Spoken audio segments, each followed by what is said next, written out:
there are things that form your views about life and what is right and what is wrong and what do you do against something that is wrong. Do you just keep quiet and take it? Do you stand?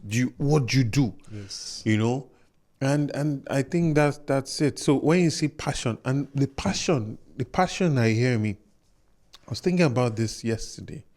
You see, there's so many good people in Nigeria. There are good people in Nigeria. There are good people. There are people that just want government. Just give us light. Yeah. Basic things. Just give us basic things. We will make this place great. Of course. Definitely. Government, get out of our way. Yeah. We will fly. Yes. Don't impede on us. Don't impede on us. They are not even asking government to do more than the basic. Just create an enabling environment. Leave the rest to us. Yes.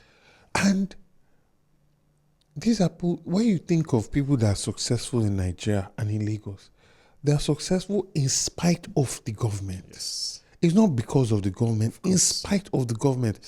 They are sitting there in 4 hours traffic every day and making moves. So, yeah, in Lagos, at least now, now people are having meetings on Zoom, on phone. But before, you have to see face-to-face to have meeting. So imagine you're in Lagos and you can do max maybe 2 meetings in a day. Imagine if there was no traffic and you could do 4 or 5 meetings. Imagine productivity. Yes. Imagine all those containers that are going to the port. They didn't have to sit down in almost 3-4 day traffic. They could go in, come out quickly. Imagine level of productivity. Imagine how much more people will make.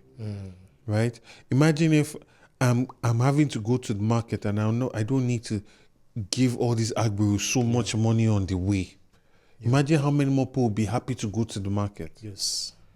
So they are making their success, and then think about the bribes that they have to pay to get CO of O, plan approval, all the people they have to settle.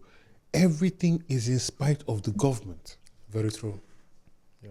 So you have to think, imagine if a government actually put the needs of their people first and say, you people, I am your partner. Yes. You must succeed, because when you succeed, I also succeed. Of course, yeah.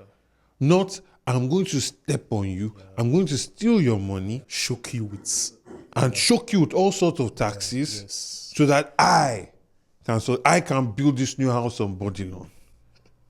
Yeah. I can use all this money and buy my way into office and be president. The rape of Nigerians, it's sad. And you know what is very intelligent, and you have to give the APC kudos on this, is that they are always so brilliant about dodging the conversation that really matters. Very true. True. They find a way to make it a conversation about tribe. Yeah, distract us from the real thing. Religion. Objects here and there. Yeah. Religion. Tribe. They won't come and tell you, this is the money that Alpha Beta is taking. This is why it's taking this. That money, and we'll say back to them, this money could have been used to build more schools. This money could have been used to do empowerment programs for all these young men on the road. All these people we are calling agberos. And give them skills to become a successful member of society. But no. This money could have been used for getting people off drugs. You know the amount of drug prevalence in Lagos State now? It's huge. The amount of young people on drugs, huge. Crazy. It's not what they say, onkulos. Yes. It's huge. That's a new and trend. then you see them making decisions and doing things, raping, killing people, robbing people. And you get angry that, these people are just area boys, they're just thugs. But at the end of the day, these are vulnerable youth. Looking for opportunities. That the state has failed them. Yes. And now we demonize them. But the state is using money. I mean, there are children in Lagos State that are still sitting on the floor in school. Yes. Right? So they will never come and have these conversations. Yeah.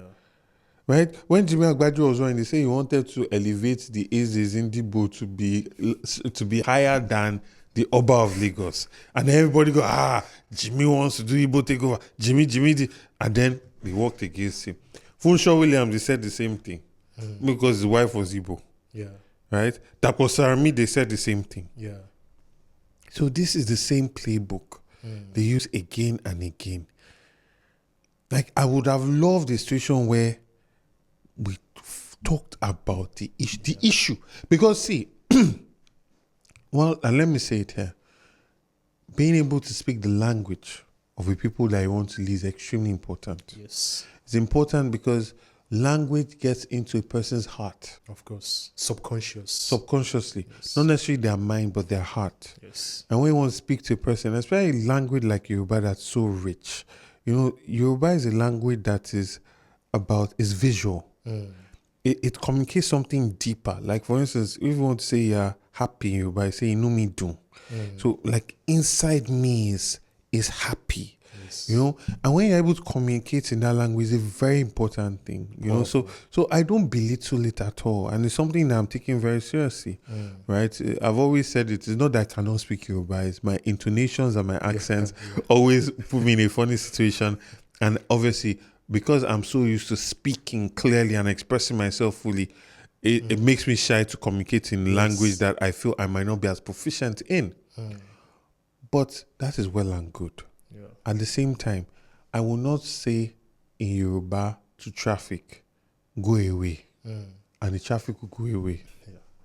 I will not write my policies to the World Bank or to European Union that we're going to get funding from to move to be able to generate power, clean energy that can power our primary schools, our hospitals. The young woman that died in a hospital because there was no oxygen or because there was no light, I will not speak Yoruba to the generator and it's going to bring the light. So what I'm trying to say is that there are issues that are affecting human beings. Yes. That's affecting your life. I mean, the colonialists, Lord Lugard and all them, Lord, they were not speaking any Nigerian language. Yeah. But a lot of people tell you that colonial Nigeria was run far better than what is being run today. 100%. 100%. They will tell you that. They will tell you that. And it's a sad thing to say. I'm not happy to say it, but they will tell you that, you know, things were working. Yeah, I agree. Of course. Things were working. Yeah. It's very sad to say this. But again, so these are British people, they're not even Nigerian. Exactly. They don't speak any language, but the focus was on issues. And now imagine as a people, you now have one of your own that is ready to work and deliver for you and actually focus on issues that affect your life. The issues that make a driver that's earning only 40,000 naira a month be so determined that he must send his children to private school. Can you imagine the kind of high jump that driver has put himself on? When it's time to pay school fees, all their hearts will be beating. Yeah. But if the public school was working and people felt that, if I send my child to this public school, they will get a good education. Yes. My father went to Greg's. Greg's was a public school at the time. Casey was a public school. Right? I mean, I'm sure that it still is in some sort of way, but, you know, a lot of people would not feel, even these schools, they have strong alumni that are helping them and supporting them.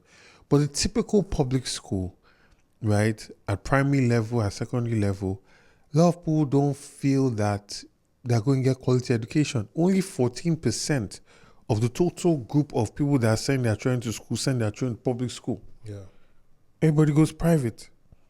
And public school and public institutions are supposed to reduce the stress on the average Lagosian, on the average Nigerian. Yes. So even if you are not earning so much, the government is creating a system where the future of our nation, of our state, is being educated well. Of course. Right? Yeah. Same thing. So I always say that two things the government should never fully allow to be subcontracted. Or what's the word? Or just giving out. They should have a hand on it, a firm hand on it. Priority. Yes, education and healthcare. Yes.